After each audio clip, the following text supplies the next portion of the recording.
Why are we talking about Common Core state standards? Well, because, ready or not, this August, when everybody starts going back to school, and probably if you're a year-round school, you've already started back, the Common Core state standards will be fully implemented.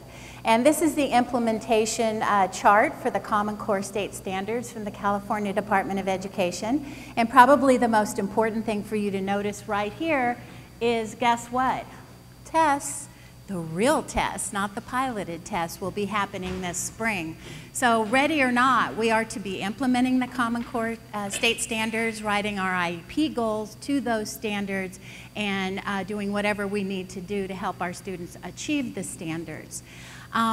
So once again, why are we talking about the Common Core state standards? Well, we have a lot of students with an autism spectrum disorder in our great big giant state. And the last reporting numbers we have is that we have 84,713 students where I'm guessing many of you in this room are probably educators where you've checked that box that says autism.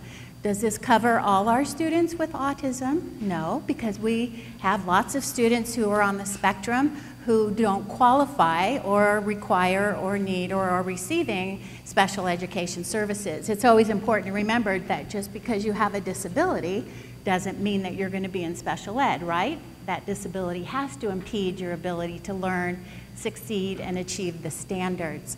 That's about 12% of students in our public schools, though, that do have that box checked for autism. You all can go look at your numbers. You can go to this particular website and you can look up by school, by district, by county. And so you can get all of the numbers for those 13 handicapping conditions. I like to make a little bar graph for us just to see the handicapping conditions in our great state of California. Sometimes I know we feel autism is this one, but it's not. It's actually third. Speech language impairment is our second most highest identified disability in California, and then specific learning disability has always been our highest number of students who've been identified for special ed.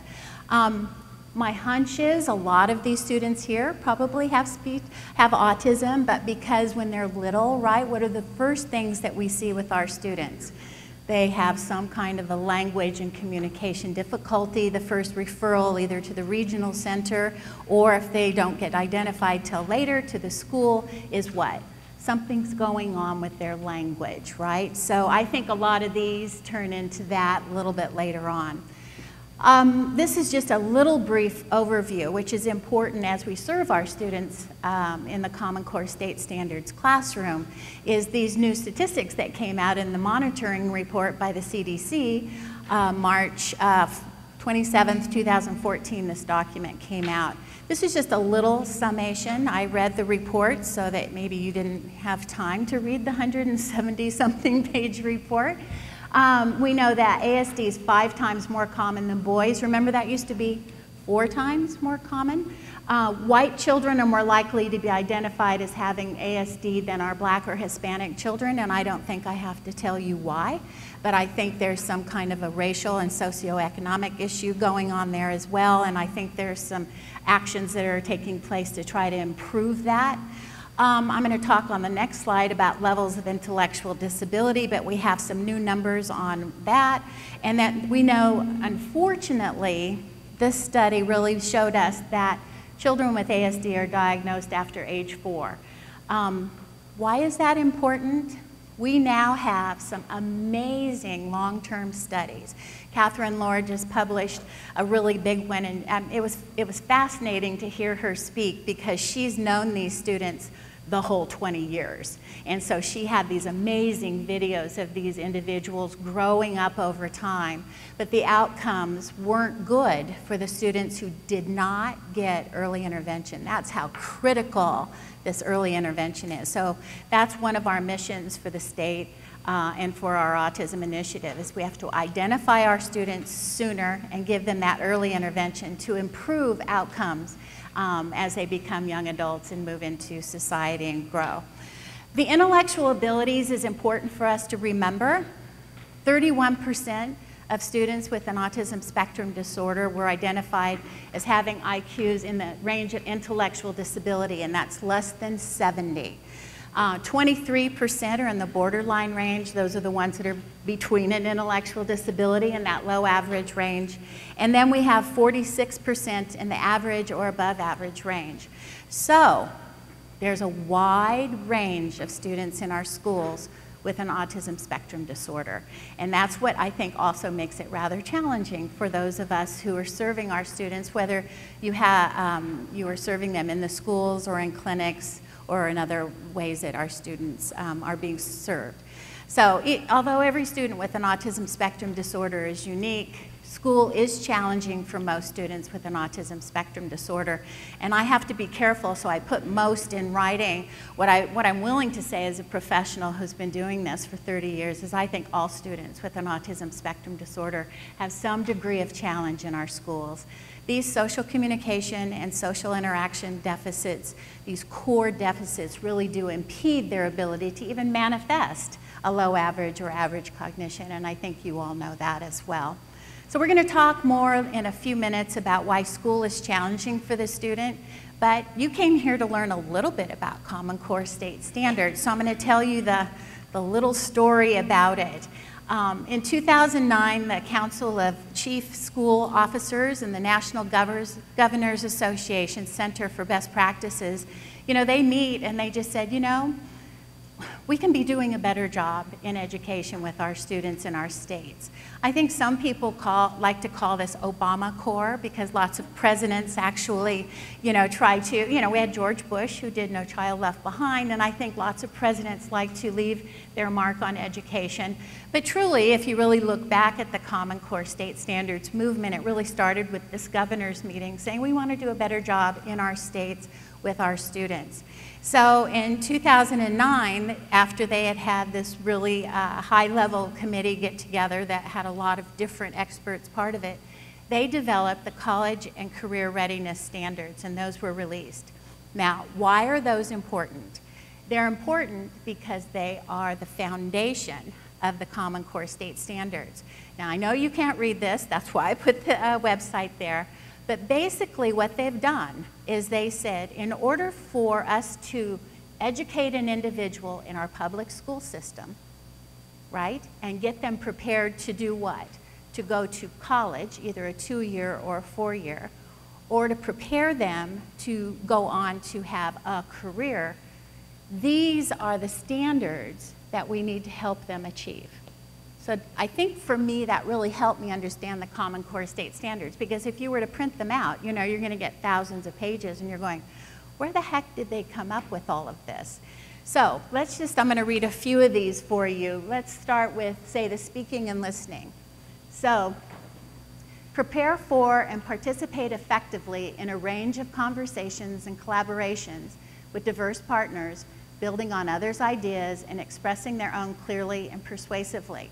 That's a standard that we want our students, after they finish with our education from the very beginning all the way through, that they will have achieved that. And that sets them up to be a good candidate for a 2-year college, a 4-year college, or in a career, right? And so the same standards were developed for reading, writing, and language. So I think the most important thing to remember about the Common Core State Standards is that it is preparing for college and career. That's kind of like a little asterisk moment, and if you're taking notes, I would write that down to always remember. Sometimes I ask folks, I say, why do you think we have public education? And we kind of go, well, it's important. Well, in the very beginning, it was really to develop an educated workforce so that we can be competitive globally in a productive society.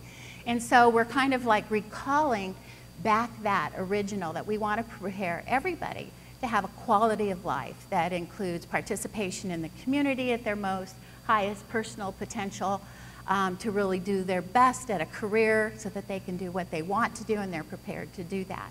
So that helps me remember when I get overwhelmed with all of the Common Coreness that, okay, I'm really preparing them for college and career and community. So what are these Common Core State Standards? They're state-led.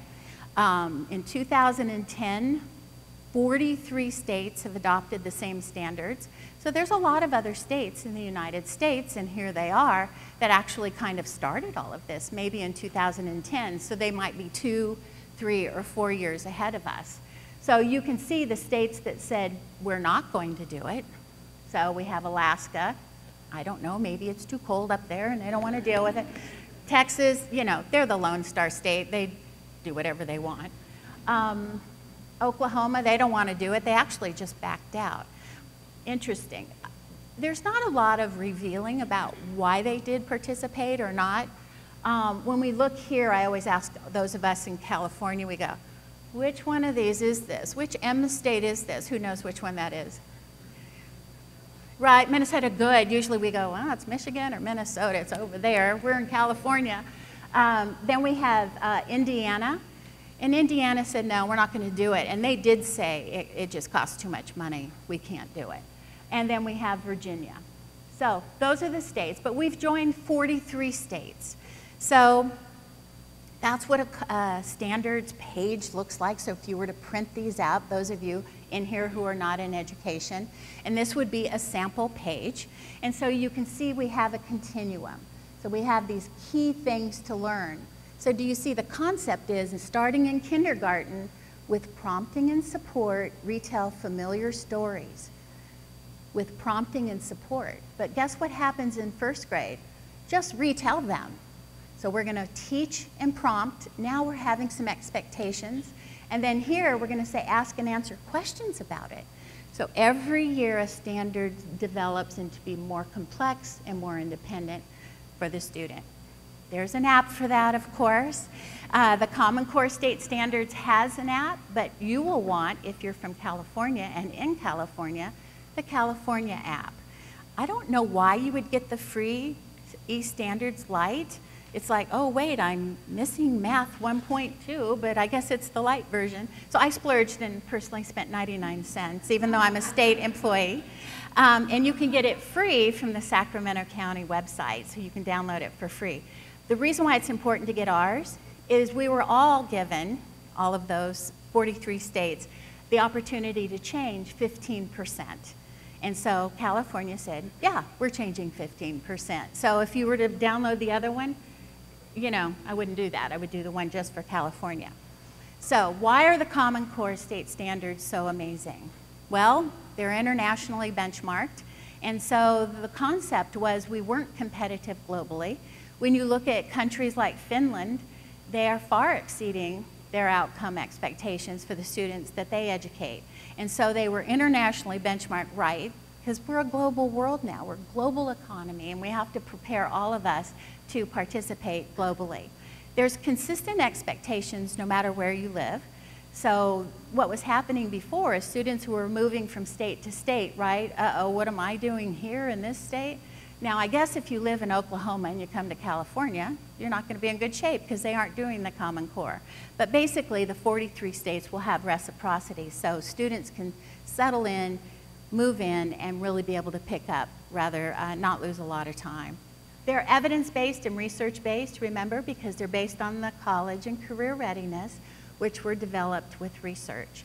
And the opportunity for shared resources and reduced costs, think about it. Before, when educators were looking at, oh, what's a good lesson plan, or how should I achieve that standard, we had California and the educators in California who would share information. But guess what?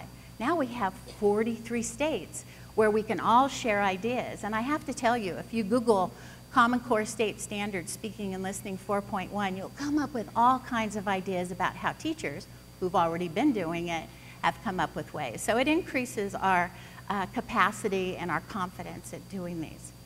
So the Common Core State Standards were developed, you know, just like a lot of things. They made sure there were teachers and parents and education experts. Like I said, it's preparing students to enter 2- or 4-year programs or the workforce. And they're supposed to be clear and concise so we know when students go to school, what are we teaching them in all of those areas. So the Common Core State Standards don't tell teachers how to teach and what to teach. They still will be able to develop their lessons. But we've always done standards. We've always had the state standards. So whenever I talk to a group of educators, how many in here are actual teachers in classrooms? Okay, so a few of you. I always like to say, you've already know, I know there's two, yay. There's, you know, you've already known how to work and teach the standards. You know how to write IEP goals to standards. We're just switching those out. But there is a new pedagogy that's going on that's very exciting. And I think teachers at this point, based on talking to a lot of them this last year, are more excited. And when you see the video of the Common Core classroom, teachers feel, oh, that's what teaching is, what I've been wanting to do. I haven't really wanted to put kids in rows with a ditto, teaching them to memorize data so that when spring came, right, they could produce that data on that test. The benefits are we're going to be sharing textbooks and digital media. We're going to have this comprehensive assessment that's already been designed that we'll tweak for California. And if we have changes, we have a lot of support to do that. So without further ado, I want to show you a Common Core state classroom. It's a teacher who's a great teacher. She's working on these English language arts standards, speaking and listening, and then writing 4.8 and 4.1. She'll talk about that in the video. We'll watch a little bit of it. As you watch the video, I would like for you to think about these speaking and listening standards, because I think when we think of our students with an autism spectrum disorder, you know, their core deficit area, one of them really is social communication and social interaction. Now, these are expectations that are going to be happening for these students in the classroom, but there's also context developed to address them. That's my hint, wink, wink. They have to come to discussions prepared, having read or studied the material. They're going to have to follow agreed upon rules for discussions. They're going to have to pose and respond to specific questions, and they're going to have to review the key ideas, express and explain their own ideas. So think about a student with an autism spectrum disorder.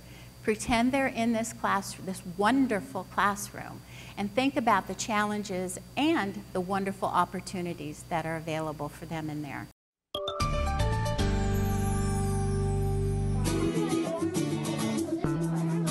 Today, we're going to be observing and exploring crickets. In this segment, Barbara Hollenbeck, a fourth grade teacher at Carrick Elementary in Louisville, Kentucky, facilitates a science lesson in which her students classify crickets as insects. Barbara aligns her lesson with Common Core ELA standards Speaking and Listening 4.1, Writing 4.8, and Writing 4.10. We are beginning to do the food chain. We have explored soil, we have explored plants and seeds, and we're creating our own terrarium. We have been studying soil and plants. Barbara's morning message invites students to review and discuss the life science concepts they've been learning about. What is the process that we were exploring yesterday and setting up experiments for? Jaquan. Photosynthesis. Today, the students explore new concepts as they add crickets to their terrariums. Wow, a real live cricket. I want you to think about, and I want you to talk to your partner, to your buddy that's next to you, and I want you to decide whether or not you think that a cricket is an insect. Okay, look, is it insect? Because I want that in my own. Is it insect? Because it has 6 legs. Yeah, and it got antennas. And and a head, thorax, and an abdomen. They're going to be using process skills, which is part of the standards. And the process skills they'll be using are observing. They're going to be recording. They're going to be classifying. It's a real live cricket. Experience with these process skills contributes towards students' mastery of the standards targeted in this lesson. Did you? Okay. All right. Kids are natural scientists. and they want to, they're wondering these things. Why, you know, what does it eat? Where does it go? What's going to happen when I do this? So it's just a very engaging thing. As you notice, the cricket ain't saying nothing. It's silent. Yeah? It's a male. It's a female. No. Male's a boy. Okay. What did you decide is a cricket an insect, and be ready to tell me why? Okay. Isabel? A cricket's not an insect because most insects have 6 legs and crickets only have 4. Okay. So you think it only has 4. Does anyone want to add to what Isabel is saying?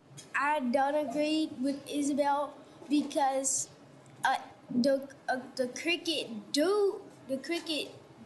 does have 6 legs, and an insect has thorax in the head with antennas. Good feedback. So can someone share with me what you think maybe might be a challenge for our student with an autism spectrum disorder? Okay, back there, thank you.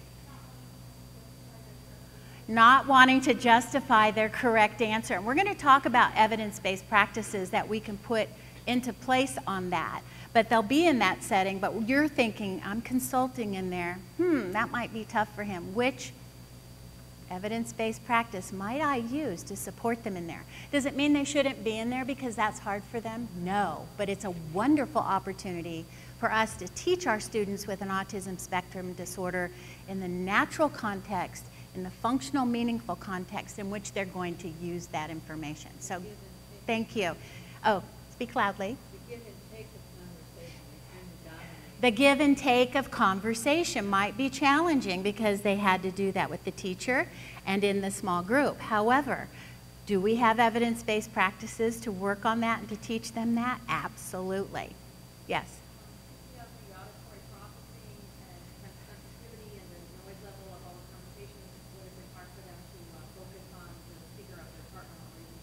Right, so auditory processing, maybe some sensitivity to noise levels, and what else did you say? Just not being able to focus in. And not being able to focus in, that joint attention and the referencing. Yes, but don't we have evidence-based practices that we can use to help that student?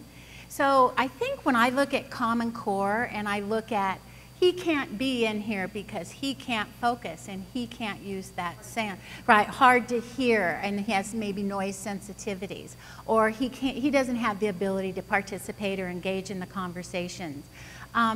We have evidence-based practices, which we'll do at the end of today. I have 64 more minutes, and we'll talk about how we can take these challenges and we can grab an evidence-based practice.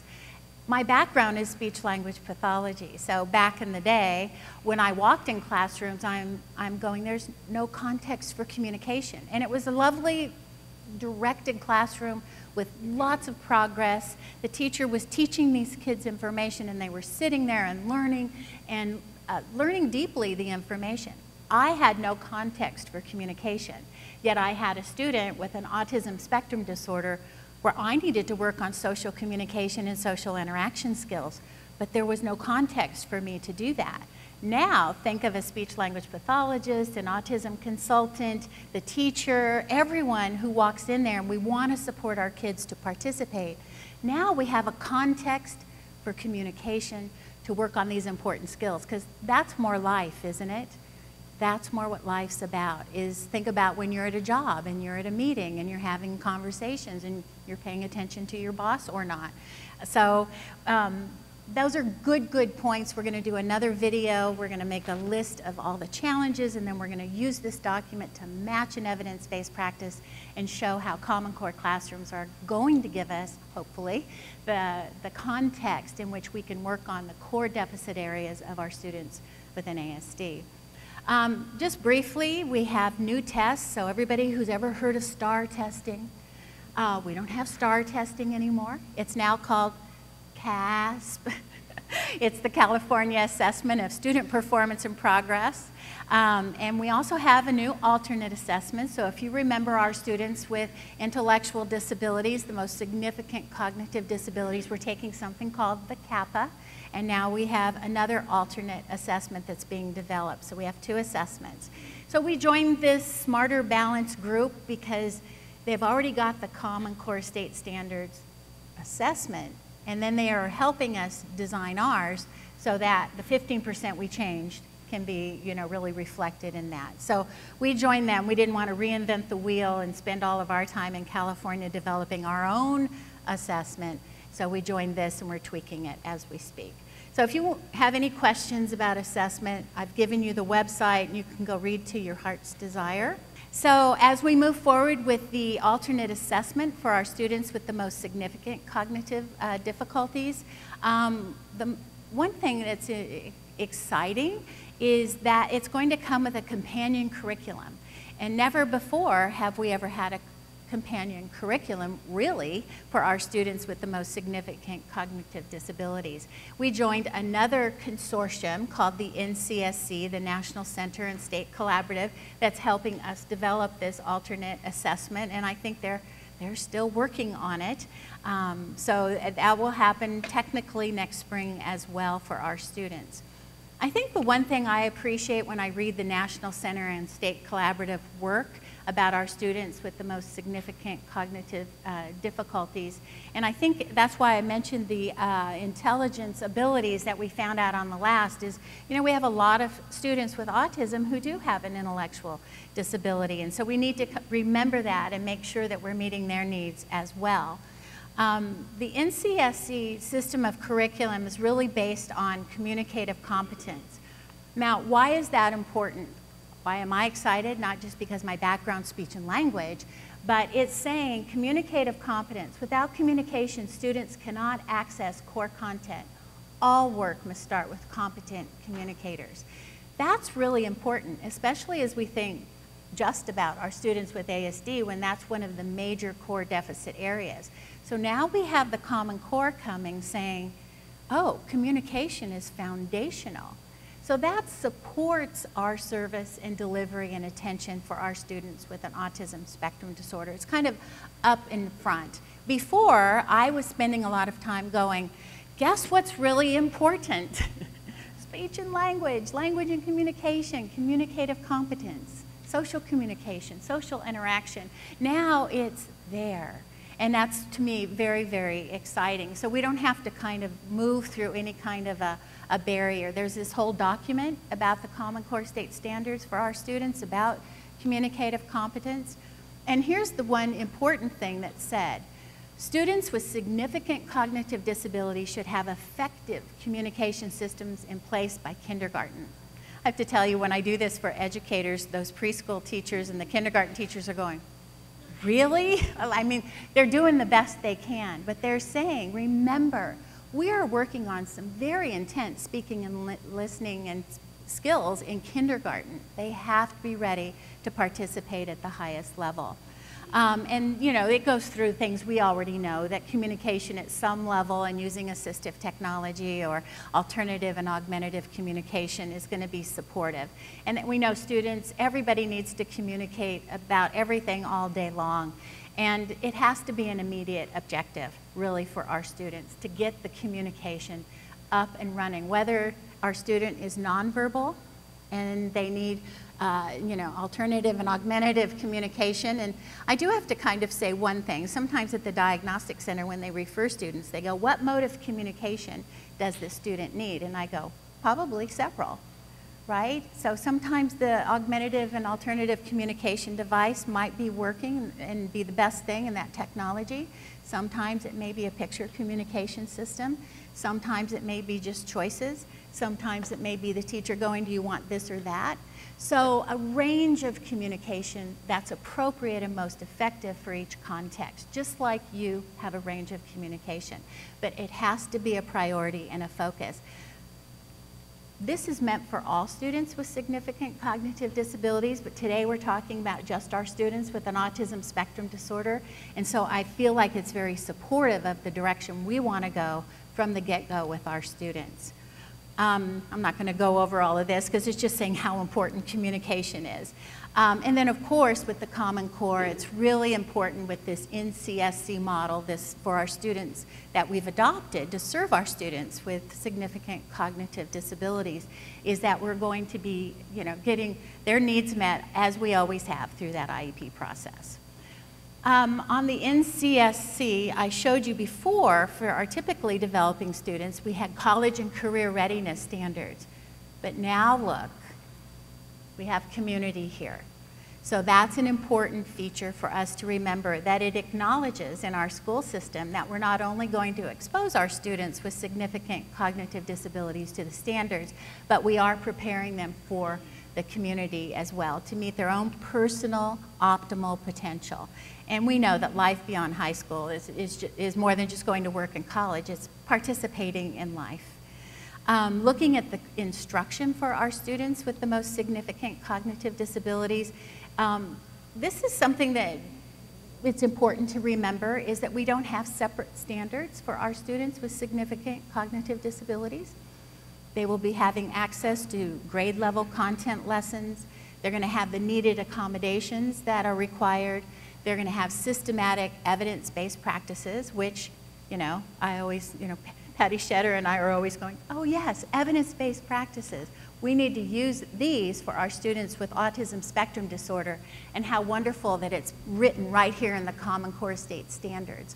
I think as we are all consultants and serving students, I wanted to present this to you in such a way as that some of the work that we've been doing, maybe cajoling or convincing about, well, we've got to do this, is inherent in the Common Core. So, I have high hopes. We haven't done this yet. We're going to be starting Common Core, but I am hopefully optimistic that we're moving in a good direction, especially for our students with disabilities. This is important, and I've spent 30 years of my career talking about age appropriate. And so we really want our students to be exposed to the same standards, but age-appropriate materials, age-appropriate experiences with their typically developing peers.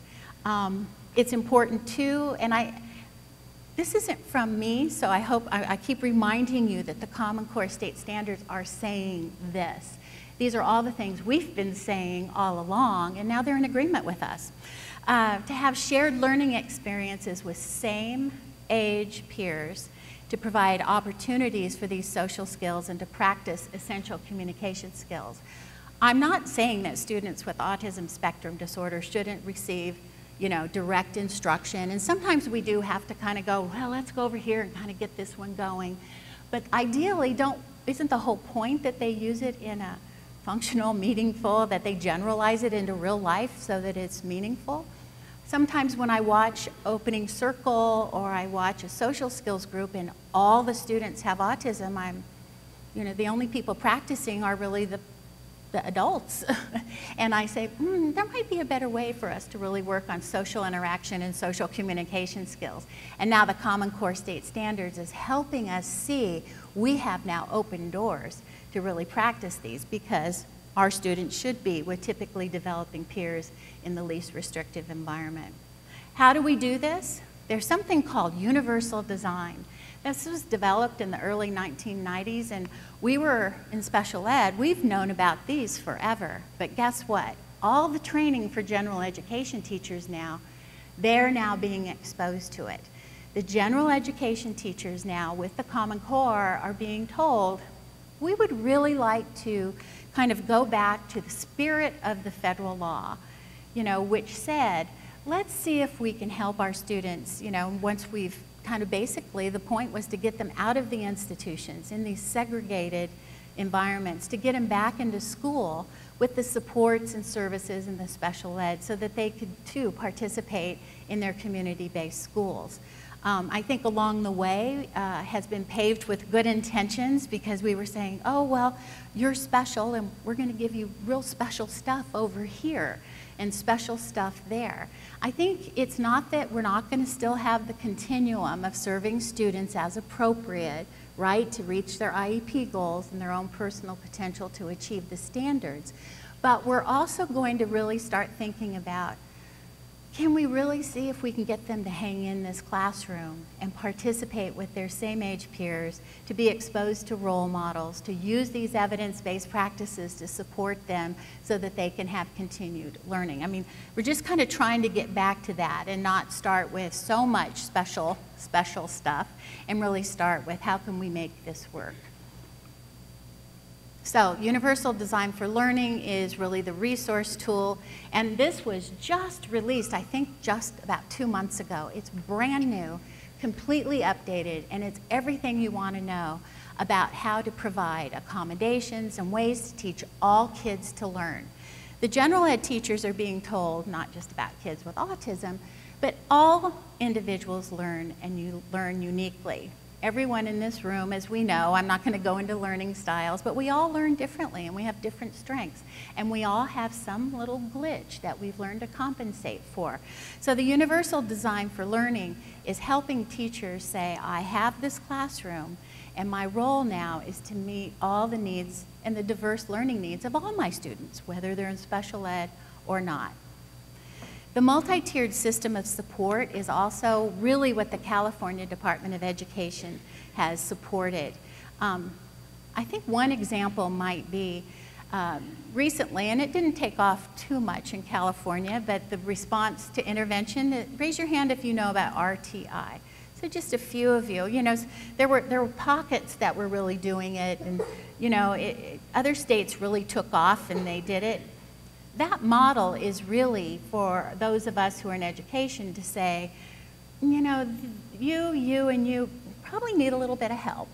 And so let's go do some RTI and see if we can build some capacity, do some direct instruction. The multi-tiered system of support tells general ed teachers, every single child in your classroom, every single child, you need to look at their learning strengths and weaknesses. So do you see the shift? So every child in there, not just the ones with special ed or the ones that are struggling, but all the students. So I see it as a shift of that teacher to go, these are all my students. They all learn differently. I have these tools to help me, and I'm to do that. As a consultant for special ed, I often go into classrooms and I'm begging the teacher, well, can you do this? And he needs to sit by a peer buddy. Now there's a whole shift, and the general ed teachers are saying, here's all these ways to learn based on the Universal Design for Learning, and we need to teach you how to set up your classroom so that you can do that. So are you starting to see a little shift in the pedagogy of the classrooms from what you've seen so far? Good.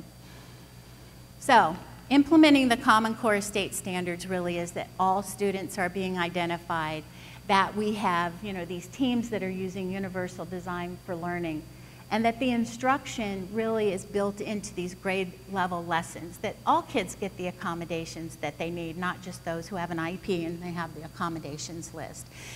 If you think about setting up a classroom that way, think how much easier it is for all our kids with special needs. As Dr. Pennington was talking, I'm thinking, oh yeah, we have other kids. And when I do this talk, people say, oh, well, what about the kids with ADHD? Or what about the kids with learning, disabilities? Yes, ideally it's going to be better. So when we look at the curriculum for the Common Core, it's really helping teachers understand, the curriculum and how we're going to achieve these, and that we're going to have providing access to general education for our students with significant cognitive disabilities. For example, how are we going to do that? And there still is room for us to look at the breadth, like the number of topics that they have to learn, or the depth of them, and the complexity. And all of those will be this IEP team decision about how we're going to do those student learning objectives. This is what I really think is important for you. This is a really important takeaway. This is a wiki that has been designed, and as you can see, it has the curriculum resources, the instructional resources, and the classroom solutions, and this is for our students with the most significant cognitive disabilities. This is where the teachers can go and go, how am I supposed to teach to the Common Core state standards for our students with significant cognitive disabilities? This is how they understand, how they take that and have it make sense for the student at whatever developmental level they are, whatever disabilities that they have. I think this article is amazing, and I would like to recommend it. I think there are two camps out there, and I agree with Dr. Hunt from San Francisco State. There's a group saying, really, you're going to take students with very significant cognitive disabilities and expose them to the standards. You know, how are you going to do that? They should really be spending their time learning independent living skills and preparing them for the future. And what Pam Hunt says is we can do both. Let's not debate this. There's no debate. We can do both. We can prepare our individuals to be as independent as possible, to develop their adaptive living skills, to help them with their communication skills and their social interaction skills. We can help them go forward with that, as well as providing a standards-based instruction and giving them the opportunity to reach their highest personal potential in achieving the standards. I think, you know, this is just an excellent article, and then she also did a webinar, and it's all free. It's all online, and I've given you the website, but she elucidates it quite well in her discussion. So I'm going to move on. If you want to learn about Common Core state standards, here's the website. Here's the one just for special education, and you see you can click on any one of these tabs. I would suggest that you visit these and those, and then join these listservs. Anybody can be on them. Every day I get an alert, oh, Common Core, this is what we're doing, or the alternate assessment's all ready to go, or here's the new English language development standards. They're finished for our students who are dual language learners. So you will get alerts. So I don't know about you, but I don't like to feel like I'm a day late and $1 short. And so this will keep you constantly aware. And the way you do that is you can send them all an email. Okay. So briefly, we're going to talk a little bit about why school can be challenging for our students. Oftentimes, their abilities are uneven. How many of you know a student who can read anything, but their reading comprehension just isn't there? Right, I usually get a big hand raise for that. Difficulty paying attention. Sometimes it's their autism, and sometimes they may have, as you know with the new DSM-5, we can have co-occurring diagnosis of ADHD.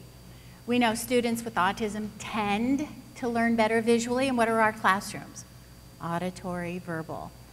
We know that change is not usually easily tolerated for our students, even if they're changing from something they like to something they like. That's hard for them to stop and then move on to another. Oftentimes students, and the research supports that processing, they may need extra time. Performing upon request is really difficult for our students with autism. And guess what happens all day long in a classroom? Get your book out, turn to page 42, use your pencils, put your markers back under your table when you're finished, you know, right? It's a lot of directives. And I have a lot of teachers go, you know, I just give directives and like then he won't do it. And I said, well, then don't give directives. And they go, how do you do that? And I go, I have EBPs. I know how to do that. So we'll talk about that in a minute. Generalizing is challenging. It's often hard for our students with autism to learn something in this context and then generalize it to another context. That's just because of their autism. It's also, think about it, if they have an intellectual disability, that's a hallmark characteristic. Difficulty generalizing information. So that's why we get back to that naturalistic instruction. Learning in the context in which they're going to use it in a functional, meaningful way is really important. It doesn't mean we don't have separate time where we might need to do some direct instruction, but we always have to plan generalization. Transitions are usually hard for our students with autism. We know that. Going, you know, I have teachers tell me all the time, well, he's going from recess to his computer. And I said, I know, change is hard for them, and transitions are hard, but guess what? We have evidence-based practices that will help with that a little bit. Remembering things rotely is typical, and so oftentimes they might, I've walked in and they go, oh, he knows his schedule frontwards and backwards. And I go, well, really? Because he just went over to the math, you know, and you have switched that. oh, because he's memorized the routine, but she switched it up that day, so he wasn't even really looking at the schedule for the meaning of it, because he knew he did this, this, this, and this on Tuesday, but she switched it up. So learning things rotely is really challenging, because there's an appearance that they really understand and know when they may not. Motivation and performance can be inconsistent. So this student loved peanut butter, and then one day she did not like peanut butter at all, and we had to move on. Or we've had students who loved Dora the Explorer. Nope, she's done. She wants, you know, SpongeBob, SquarePants. I go, okay, quick, go find those on the internet. We know that the deficits exist in social communication and social interaction, and that just impedes every area. These are two that are rather unique to students with an autism spectrum disorder. I'm sure all of you know all about that, but the deficits in theory of mind. And, you know, simply put, we know that means difficulty really putting oneself in somebody else's shoes, seeing something from somebody else's perspective. Now, let's think about how that affects the English language arts and the Common Core. And this is where all of you who work with students and you're consulting or you have your own child, you might, you know, when the teacher's saying, you know, he can read this whole thing, but when I ask him questions about, you know, why was Huck Finn mad at Tom Sawyer? Or why was Aunt Polly mad, right? So now we have that social emotional learning, we have difficulty with them really taking the perspective of the characters in the story, and guess what we do with reading comprehension? We ask tons of questions. Why did they do that? What are they gonna do next? You know, what's he going to do? What should he have done? What do you think is going to happen in the next chapter if he does this? Let's get into some hypothetical stuff. We even see students who have difficulty. The fancy word is weak central coherence. And to me, that's just difficulty seeing the big picture, you know, seeing the forest for the trees. And so, for example, these are real examples. They're reading about the westward expansion in the 1800s, and they're traveling across country in the covered wagon. And guess what? Our student has a special interest in horses. Oh, there are 6 horses. Horses have manes. Sometimes you braid manes. My sister has a hunter jumper horse. That horse weighs 2,000 pounds. You know, it's a Morgan. It's a warm blood. You know, so we go into that, and the teacher's going, we were just talking about the westward expansion. And so that's where we as consultants say, yes, that can happen. What can we do to avoid that? We'll talk about that later with our evidence-based practices. Here's just another example where we can have an emotional response to the text. So a student who may be afraid of sharks, but they're really, you know, studying about the pirates in the Caribbean and all of the explorers, and then our student has an emotional reaction because they're scared of the sharks. Or they have a special interest in sharks, and then we get to hear about Shark Week and Sharknado. Executive functioning difficulties, and we know all of this. This is really hard for a lot of our students with an autism spectrum disorder.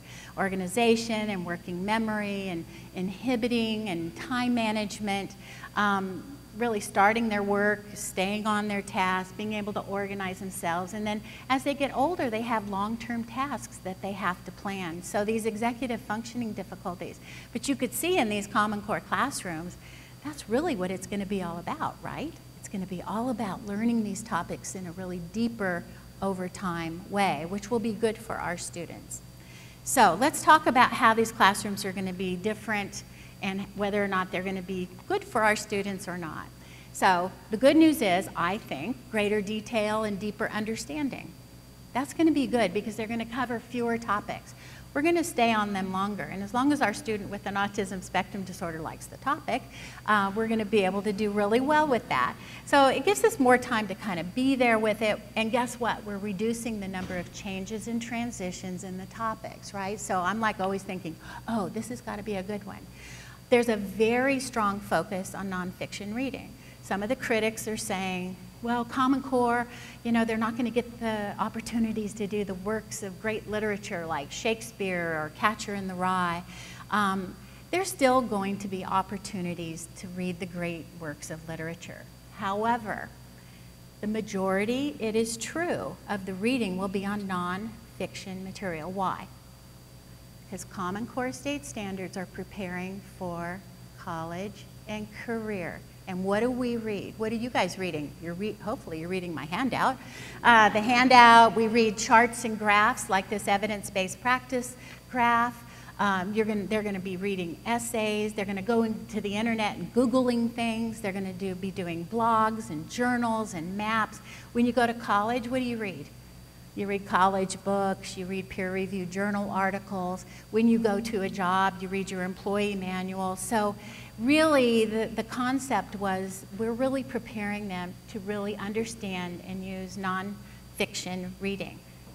That'll probably be pretty good for our kids because they tend to read more concretely. They're good at this type of, remember the other kind of literature where what's going to happen next and why were they thinking that? That's harder for our kids. This, they're probably going to be a little bit more successful with. I think that's a good thing and will show the excellence of our students with autism. Students are required to always logically prove their claims with conversations and well-understood evidence. And I think you alluded to that earlier. You know, they can't just say because I said so. So it really is, that's the good news because we're going to work on critical thinking skills with our students with an autism spectrum disorder. But it's going to be challenging for them, right? They're going to have to be in conversations. They're going to have to give evidence. And I think it's harder for them because when you have to provide an argument or evidence, what does it mean? I have to know that I'm trying to convince you. Where am I going to go back to? Theory of mind. That's what's hard for our students. So when I say develop an opinion or an argument or a defense, I have to go, what do I have to say to you to convince you? So that's going to be a little bit trickier for our students. Not impossible, but important. These are all the speaking and listening, and that is going to happen in every kind of classroom. Of course, I'm thrilled. I don't think a science teacher is thrilled right now. I don't think the math teacher is thrilled, nor do I think the history teacher is, because they're used to saying, I teach math, but guess what? Math is language. But really, gone are the days where they can just teach the math facts. Now they have to fold in. You saw her science lesson wasn't just about science, was it? It had a speaking and listening component and 2 writing standards she was addressing. So in these science classrooms and math classrooms, they are working on speaking and listening. I told the group of speech-language pathologists I was working with, I said, if you want to really be received welcomingly, go to that science teacher and the math teacher and say, I know you have to fold in speaking and listening into your science lesson or your math lesson. I can help you with that.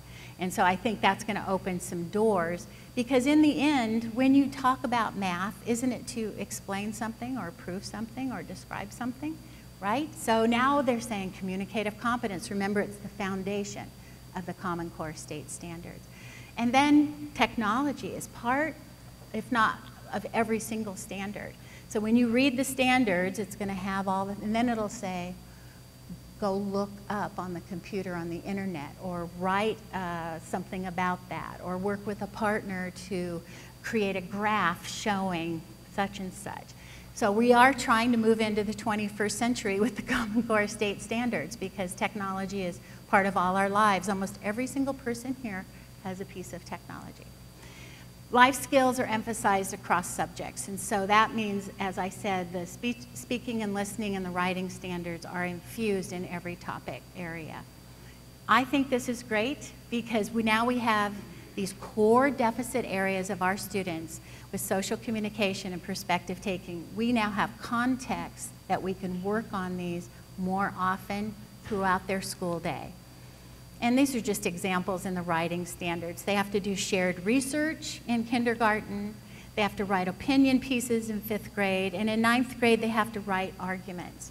So if that's the standard, you know, as part of the team approach, you can now go in and say, I know that this writing standard is about writing an argument, but guess what is the foundation of all written language? Oral language.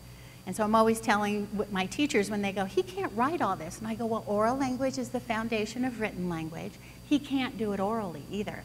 So why don't we work together to work on the oral or the expressive language skills so that that can support the production on paper or in a digital form, how they're going to express themselves. So teachers have to support perspective taking, and we have EBPs, which we'll get to at the end of the talk, and I promise I'll get done. We have 25 more minutes. The social communication has to happen on the writing project, so they're not really going to be working alone. And I appreciate what, I forgot what you said about, you know, how are we going to do that? Of course we need to set them up for success. And, you know, and I'll just throw out one of the evidence-based practices. You know, the teacher's responsible. There's lots of school districts. I think Carmel Unified School District, and somebody told me there's some schools up here that are doing co-teaching. And I bet maybe in 10 years we're going to see more co-teaching with special ed teachers and general ed teachers working together. Carmel School District, all their classrooms has both of them in there. And so that they're not, one's not tutoring like the general ed teacher's not just teaching the class and the special ed person's going tutoring. They co-teach the classrooms, and that's one option. The other is you have a whole host of people. You have the learning resource specialist, you have the resource specialist, you know, they all have learning center teacher, whatever they're called, wherever they have names. I think personally, this is my future, trying to prognosticate here, I think we're going to see a shift in those teachers freeing up a little bit more time to do more consulting and support of the general ed teachers to help them really implement these evidence-based practices and the accommodations and to develop differentiated instruction, because all of that is part of the Common Core for all kids. The speaking and listening, you can see just in kindergarten, second grade, they have to follow rules for discussion, they have to have conversations in kindergarten. We are working on this on purpose from the very beginning, which is a good thing. And in 3rd through 8th grade, they're going to work on collaborative discussions on grade level topics. And in 9th through 12th, they have to work with diverse partners and they have to build on each other's ideas. Probably a little hard for our students with autism, right? Because when we look at conversations, to maintain a conversation, when you say something, I should probably say something about what you said. Oh, that's interesting. And then I can get back to whatever I want to say. The skill of perspective taking really is embedded in the speaking and listening standards, and so our social communication needs, and so I think the Common Core state standards are going to give us this framework. So, how do we support our students with autism in the Common Core classroom? Here we go. I'm going to go through these quickly because this is a 3-hour training, but I'm going to review for you the evidence-based practice. So, if you Googled ASD treatment, on July 8th, I got 6,610,000. That's a lot. And I think people have become overwhelmed over the years, and we've seen lots of interesting, you know, treatments and interventions. But guess what? Now we have looked at the peer-reviewed journal articles and the research over the past decade or so, and now we actually have a collection of evidence-based practices that have been, you know, shown to have efficacy for our students with ASD. This first document is not yet published. Eventually, the Department of Developmental Services is going to publish the guidelines for our state on how to serve students with an autism, and I don't know what the projected date is, but does that mean we don't do anything? No, of course not. We're going to move into the National Professional Development Center on Autism. There are 27 evidence-based practices. They set out earlier, from around 2008, they published a review of the literature from 1997 to 2007, and at that time they identified 24 evidence-based practices, and then they updated it, and just last March, 2014, they said, okay, now there are 27 evidence-based practices. We've looked at all the newest literature and the peer-reviewed journal articles, and that's what this document is. It's a summation of that. And I would like to publicly thank Robin May and Patty Shetter. They actually created this matrix for our California Autism Professional Training and Information Network, otherwise known as CAPTAIN. And so you've each got a copy. It's available on the CAPTAIN website, which I'll show it to you later. But these are the 27 evidence-based practices. Evidence-based practices for children and youth, this is the brand new report. So I would recommend, this is another little asterisk. I would say if I had to leave here today and you work with kids with autism, I would grab this as the first thing I would take time to read. because this is the latest and the greatest, and it does give a history of where we've been with evidence-based practices and where we are now, and how the different ways that they came up with determining that there was, evidence for these. This is just a visual of what you have already in paper. We wanted to also make sure that you knew about this new MPDC website just for the little ones, because early intervention and early identification is so important that this has been pulled out and there's a whole new website. So I would recommend those of you who work with the little ones that you might start visiting this. They're building it as we speak, so some of the links, you'll go, there's nothing there, and some of them you'll go, wow. So this is hot off the press as well. I'm not going to go over what an evidence-based practice definition. I wanted to make sure you had it in your handout. But basically, it's saying that we've done research and somebody else has replicated the research, and there is efficacy to say that it does what it says it's going to do. These are the type of research criterion that was used to determine if there was evidence for that and if the study was a good study. You have to know in both of those reviews, lots are thrown out, and you can do single subject design, but some are designed well and some aren't. There hasn't really been a dispute about these, I don't believe. I mean, there might be a little bit, but for the most part, these are the evidence-based practices we're embracing and using for our students. When you go to the MPDC website, you'll see that there's some other resources and tools which help you understand the evidence-based practices. There's some new fact sheets that were just put out. So for each of the 27 evidence-based practices, you'll see a fact sheet that looks just like this, so that you can go, video modeling. Here's a description, here's the qualifying evidence, these are the ages it's for, this is the outcome, and here are the research. So it gives you credibility when you're selecting. You can say, here it is, here's the facts. Implementation fidelity is critical, so it's very important that we implement the evidence-based practices in the same manner in which it was really shown to have evidence in the research. And so that's important. So how do you know how to learn how to do these? And basically, there's some ways to do it. One is you use a self-learning module, and you can teach yourself all about these in depth by reading all of those. And I'm going to show you some other tools. There's some things called the implementation checklist that will hold you accountable as you start to implement. Are you doing it the correct way? You look at the evidence-based fact sheet. You get training on the practice, so you get coaching and training. And part of the captain initiative that we have, kind of a group of us, the leadership team, is we're developing coaches and people who really understand these, who now go out and provide hands-on coaching and technical assistance. Because we all know that you can go to a whole training on an evidence-based practice, but until you do it with Noah and you have a coach there saying, well, not quite like that, do it like this, then we have the fidelity to make sure that the evidence-based practice is done in a way that it's going to make a difference for that student. This is the Autism Internet modules. It's free for all those evidence-based practices. You can click on that and go in and learn to your heart's content about the evidence-based practices. And it has a little pre-test, and it has a story about it and the research. It'll have videos of children and it being implemented. So it's a very, very good resource. We can also learn all about the evidence-based practices, understanding behaviors. There's a whole section on assessment. There's sections on transition. So there are 43 Autism Internet modules so far, and there's 26 more on the way. So you can go in there and just be there forever. You should have used your summer vacation.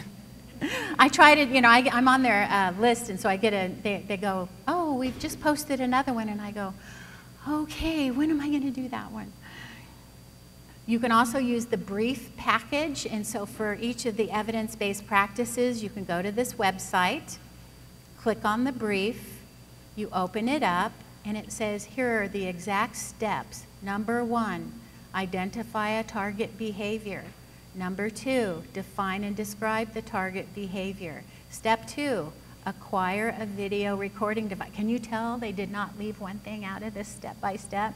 So it's pretty foolproof for you to use this to check yourself. Am I doing this with fidelity? Am I doing this in the right way to ensure that I'm not wasting my time or my students' time. And again, these are those fact sheets. The National Autism Center, there's a third resource. They pretty much reviewed the same literature. They did a broader approach, and basically they looked at the same 775 published research. They came up with 11 established treatments instead of that 6 million. What does established mean? It just means there was some really good research, and most people haven't disputed the type of research criterion that was necessary to prove that these are evidence-based practices. And these really do cross and overlap. So I would say, if you're feeling confused right now about the two resources, use the 11 established treatment, and I'll show you right here, and use the 27 and you will be okay. And you can get all of this through the Captain website, okay? So you go to the Captain website, click on the very first right link, and it will lead you. This is like your one-stop shopping. It will lead you to all the resources that you need. Okay, they're important because they help us know what to do with our students, our children, that they're effective. They help us make informed decisions instead of guessing. And they provide us really the opportunity to support our students in a really important way, where we've been very thoughtful and we're not guessing about what is needed. And also these evidence-based practices go back to that multi-tiered system of support. Remember, evidence-based practice, evidence-based system of instruction, so they're synergistically related. Okay. You guys know what Common Core is. You know clearly what the challenges are. You're now aware of evidence-based practices and what you can use, first thing when you walk in there to make our students successful in the Common Core classroom. So thank you so much. I appreciate it. The UC Davis Mind Institute was created in 1998 with a promise to find cures for neurodevelopmental disorders. Every day, our physicians and researchers come closer to fulfilling that promise.